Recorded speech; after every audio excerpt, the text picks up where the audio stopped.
আসসালামু আলাইকুম। কেমন আছেন সবাই? আশা করি আল্লাহর রহমতে সবাই ভালো আছেন। আমরাও আলহামদুলিল্লাহ ভালো আছি। আমি আজকে বাসন্তী পোলাও রান্না করেছিলাম। এটি কলকাতার একটি প্রচলিত খাবার। আমাদের দেশের কিছু কিছু জায়গায় এর প্রচলন রয়েছে।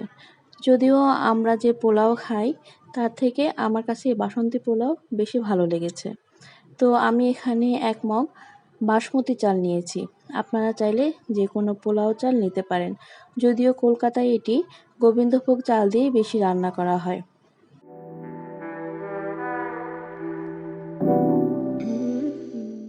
প্রথমেই চালটি আমি ভালোভাবে ধুয়ে নিচ্ছি।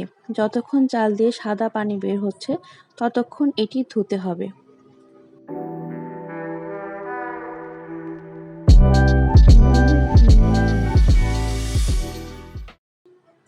চালটি ধোয়া হয়ে গেলে আমি এটি ২০ থেকে ৩০ মিনিট পানিতে ভিজিয়ে রেখেছিলাম। এরপর চালটি একটি ছাঁকনিতে ঢেলে নেব। এভাবে চালটি আমি ১৫ থেকে ২০ মিনিট রেখে দিব, যাতে পানি ভালো করে ঝরে যায়, কারণ বাসন্তী পোলাওয়ের ক্ষেত্রে চালটি শুষ্ক হওয়া অত্যন্ত জরুরি। এরপর চালটি একটি পাত্রে ঢেলে নেব। চালটি আমার একদম শুকনো শুকনোই হয়ে গিয়েছে।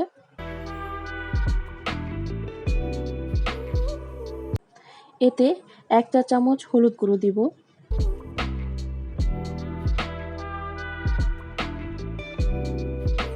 ১/২ চা চামচ গরম মশলা গুঁড়ো দিব, ১.৫ টেবিল চামচ ঘি দিয়ে চালটি আমি ভালোভাবে মাখিয়ে নেব।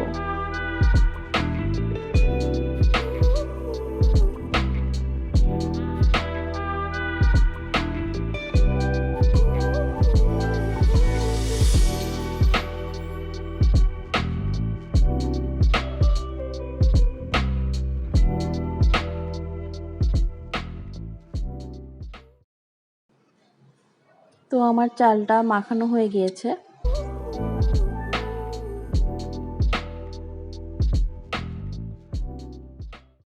এখন আমি পোলাওয়ের জন্য পানি নেব। যেহেতু আমি এই মগটি দিয়েই ১ মগ চাল নিয়েছিলাম, তাই এই মগটি দিয়েই পানি নেব, কারণ বাসন্তী পোলাওয়ের ক্ষেত্রে পানির মাপ অনেক জরুরি।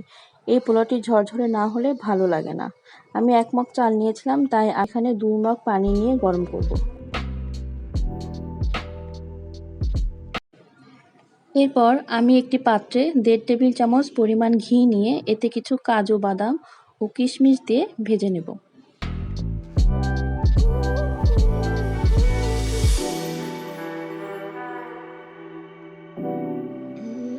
একটু বাদামি হয়ে গেলে আমি এগুলো নামিয়ে নেব।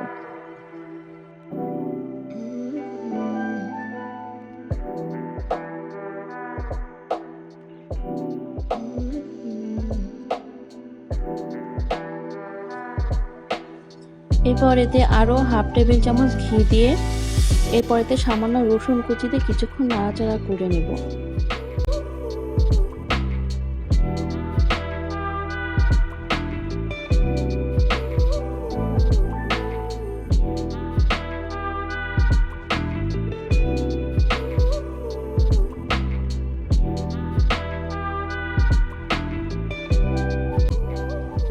এরপর এতে তেজপাতা, এলাচ, লবঙ্গ, দারচিনি দিয়ে ফোড়ন দিব।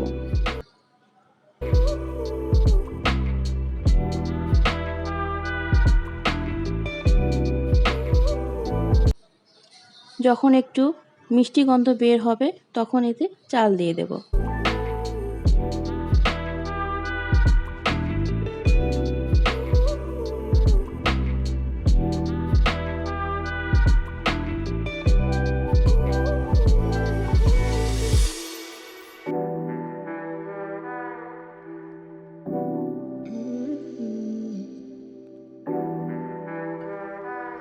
চালটা একটু ভালো করে ভেজে নিতে হবে।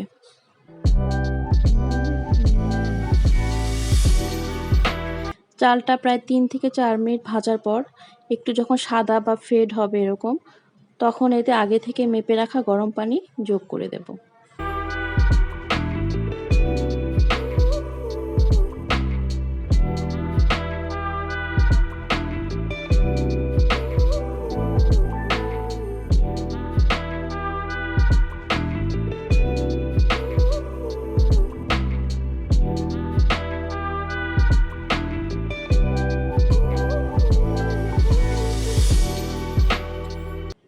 এরপর এতে ভেজে রাখা কাজু বাদাম কিশমিশগুলো দিয়ে দেব।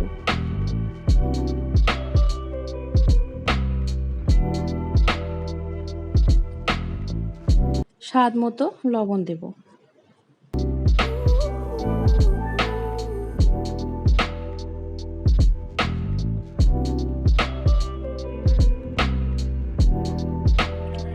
হাফ চা চামচ চিনি দিয়ে দেব। আমরা চিনি একটু কম খাই, তো সেই জন্য একটু কম দিলাম। আপনারা চাইলে 1 চা চামচ চিনি দিতে পারেন।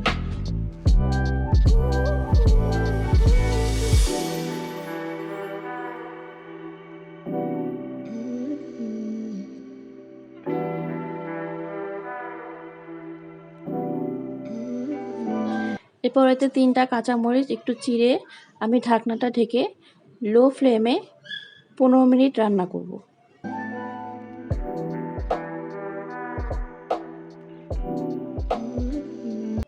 15 মিনিট পর আমি ঢাকনাটা উঁচু করে দেখব যেতে পানির পরিমাণ কেমন আছে আর চালটি সিদ্ধ হয়েছে কিনা। তো আমার ভাত মোটামুটি হয়ে এসেছে, পানি হালকা হালকা আছে। তো এই অবস্থায় আমি এটাকে আবার ঢেকে 10 মিনিট দমে রেখে দেব। তো আমার ভাতটি এখানে পুরোপুরি হয়ে গিয়েছে।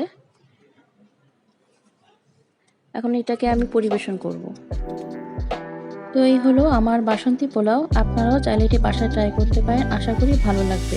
আজকের ভিডিওটি এই পর্যন্তই। আপনারা সবাই ভালো থাকবেন, আমাদের জন্য দোয়া করুন। আল্লাহ হাফেজ।